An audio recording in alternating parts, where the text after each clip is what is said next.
Welcome back at WNST. I turned 50 on Sunday, and I'm doing it down in Nashville, Tennessee with a bunch of friends, and we're going to have a late kickoff, and Barry Trotz is even going to be in Nashville for me on Saturday night with the Islanders. But everyone knows of my ties and loves to the old Oilers, and it's good to have this old Oiler on, and I know they're bringing Robert Brazil back up there for some old Oilers stuff in Nashville. Blaine the Hitman Bishop joins us here. He is B Bishop 23 out on Twitter and still doing some great radio down there in Nashville at 104.5. 10 years in the league, and you still can't get enough football, can you, Blaine? Hey, man, once you're hooked, man, you love it. You can't get away from it. I think these teams thought they were going to be 4-1, right? I mean, this time last week, as we say, everybody was smelling themselves, and you're flying off to Cleveland, you're flying off to Buffalo, and you're feeling like, well, this game's going to be a slobber knocker. Now it feels like whoever loses this game on Sunday is going to be in trouble.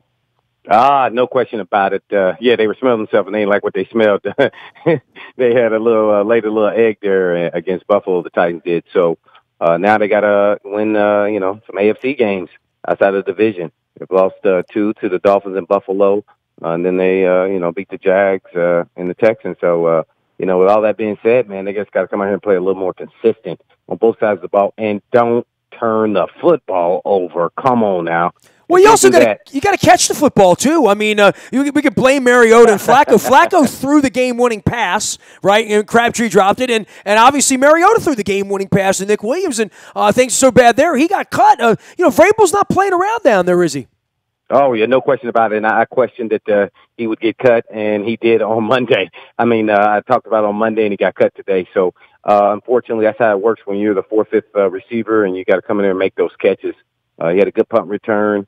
And he also was part of an interception where he didn't run the right route. He didn't run the slant hard enough to get in between him and the DB. So that was 2 errors. So they're serious about winning. They have the talent to get to the playoffs. And any mistake that costs the team, I think you'll be on the street. So you better make sure you're leasing and can break your lease.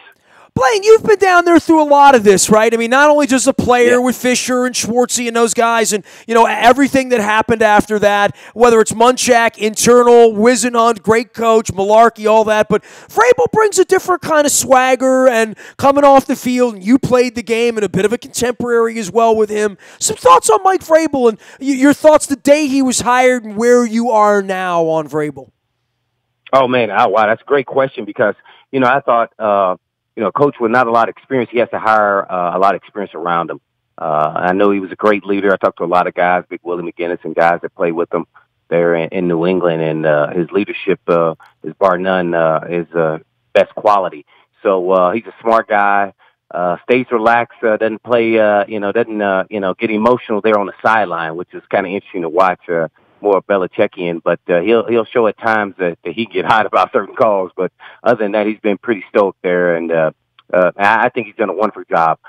Coming in, I thought, man, they're hiring somebody without experience. We may have to take a couple steps back to move forward.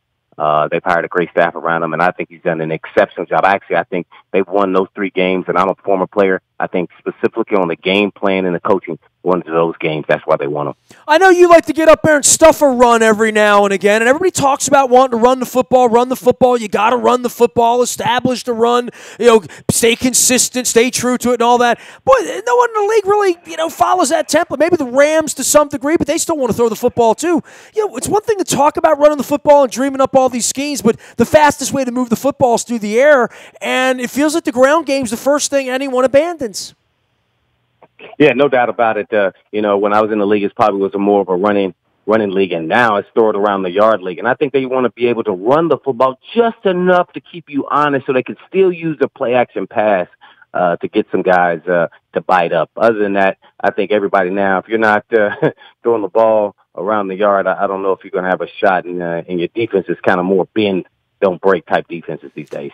In Baltimore, the story's all about Dean Pease, right, and leaving and all of his associations with all of these players here. And Wink Martindale now taking over the defense here. Some thoughts about Dean Pease going there. They had a patriarchal kind of thing going on with Dick LeBeau, right? And obviously, Vrabel, having played for Pease found some sort of intrigue, I think, in actually being on a staff for a guy that he actually coached. But I don't know that Dean would have taken any other job, and I think Dean would have found this to be attractive or wouldn't have taken it, right? Yeah, I think so. I think he had to talk him into it.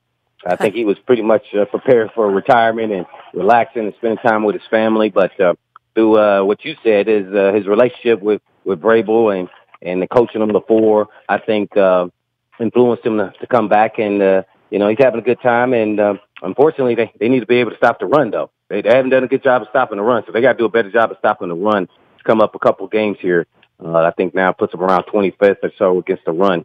Still top 10 defense, but you got to be able to stop the run. Blaine the Hitman Bishop can be found out on Twitter at bbishop23 and his jersey number. I still have that incredible picture of you and me in your Oiler gear on the field, last game ever, Memorial Stadium. I'll tweet that out a little later on so we can all feel a little younger here as I turn 50 on Sunday. Kamalea Correa came in at the end of camp. He didn't really have a great role with the Ravens, wasn't going to get on the field so much. How has he been? I mean, I know there was a little pushing and shoving last week, but I also know he had a couple sacks early in the season, right? Man, you know what? I think he's been a solid player for him in his role, and that is as a backup and playing a lot of minutes with some injuries that they had. And he's come in and he's been very serviceable. I think with him and Mark has been from the same high school, same area in Hawaii, and they were there together. Really helped him out a lot in the transition of already knowing the defense, pretty much all the terminology. I think it's been a smooth transition. He's been a pleasant surprise as far as his contribution. Nothing major, but definitely a solid player in what they're having him out there doing in the defense as outside linebacker.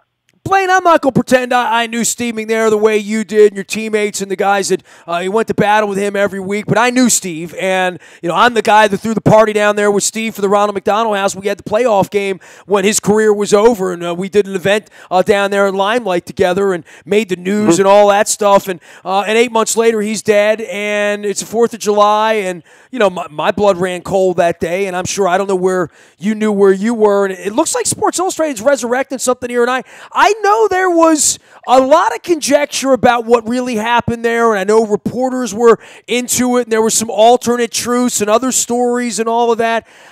Do you have anything to say about, because it's coming out, and I saw you retweeted it at the Monday Morning Quarterback in SI, and I would think that in a town like Nashville where maybe it wasn't so cut and dry and it wasn't so obvious to everyone that there was some sort of smoke around all of it, that would linger on long enough that this becomes a little bit of a crime story to some degree, right? Yeah, I think so. I was out of town. I was with family in Atlanta, but at the time that it happened, it's kind of, really still shocking. And every 4th of July, I'm always going to remember and think of Steve McNair. But for them to bring this all back up with the family and the wife, Michelle, it's really tough. It's going to be hard to deal with. But I'm not sure what happened. I think that's where, a lot of people come up with conspiracies of actually what happened and not happy with the way the report from the police finished the investigation. So it'll be interesting to see if they find something different. But unfortunately, you never know if someone's just bringing this back up to, get some clicks and conversation started to get it reopened, or if it's something that, that McNairs want, or something that they don't want. So, man, it's just unfortunate. What a great guy, down-to-earth country guy, and it's unfortunate. McNair, rest in peace, man. Absolutely, man. Blaine Bishop, he is B Bishop 23, and I only bring that up because I think it's going to be a story again because it's coming back out, and I think in Nashville there's always sort of whispers about it in your town to some degree because it is such a tragedy, and I think for anybody that knew Steve would feel that way. How are you feeling about the team in general right now? I think in our division for the first time ever, the Browns are good enough that all 4 of these teams feel to be somewhat equal, that when they get together, no one's going to be a 13-point favorite anymore. I see your division is sort of there for the taking as well. I know the Colts feel a little bit out of it, but I never feel like they're out of it with Andrew Luck when you have a superior quarterback in that way. But I feel like the teams are relatively evenly matched. It makes for an interesting season, and I think the Titans might have as much or more talent than any of those teams healthy, but that's been one of the issues. I don't think your team's the same without Delaney Walker, right? Yeah, well, it's interesting. I completely agree with everything you said there. I think the elite team you would think would be Jacksonville, but then the Titans have their number almost like back in our day, and then they go beat New England, and so you just never know. And you're right. Luck is one of the best quarterbacks. I know he was injured all last year, but, man, he's done some remarkable things against the Titans, man. It's kind of unbelievable watching him at times, but he's just a one-man show.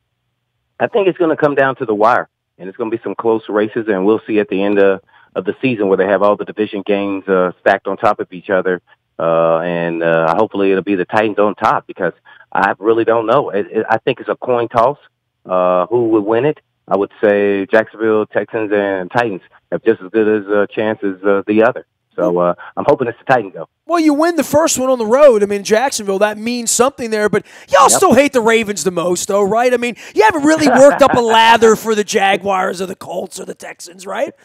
It will always be our kryptonite. So, yes, we will always get pumped up. Had Billick on yesterday to talk a little bit about old times and asked him his favorite thing about those rivalries. And he says, the billboard they have up there, or the billboard, him on the billboard there during the game and rising the crowd up. So that got his guys pumped up. So, yeah, it's always going to be a rivalry in Ray Lewis and crew. So, that was always fun. Unfortunately, they beat us when we needed it the most, and hats off to them. But, bit of rivalries, of course. Always, they'll never change. I saw your Twitter that you had Coach Billick on earlier in the week. So he's our partner here, of course, on behalf of the Living Classrooms Foundation. Blaine Bishop is our guest and a good guy and still doing it down there in Nashville, same as he did when he was an Oiler in the old days. And, I know they still pay some tribute to the Oilers. It's a very nice thing the Adams family did in bringing Robert Brazil up there and honoring an old Oiler in Nashville this week. That's cool. Yes. Hall of Famer. Robert Brazil. Well-deserved and overdue. So he was a beast, big, tall linebacker, man, ahead of his time. Very athletic. So congratulations to him for sure, man. Good friend, good guy. Blaine, I was down in Canton on the field because they do it differently now, and I'm sure you've been there before, but all the Raven guys were there, and, generations of Raven players, from all the eras because of Ray. And then over to the left, there was all the Love You Blue in the pom-poms for Robert Brazil. So I felt very at home, just like I'm going to feel in Nashville with you guys down there with some great food, some good music, my 50th birthday, and a Slobberknocker football game. Old school here this week. Blaine, always appreciate you. Thanks for coming on, pal. Appreciate it. Happy birthday. You got it. B. Bishop 23. Man, it means a lot getting a happy birthday from an Oiler. I'm going to have to text Pastorini, make myself feel good, too. Nasty at WNST.net finds me. I'm on Facebook, Twitter, LinkedIn, Snapchat, Instagram, streaming live on our Facebook, as well as our YouTube, WNSTV channel. We are WNST.net, AM 1570, and WNST, Towson, Baltimore, and we never stop talking Baltimore sports.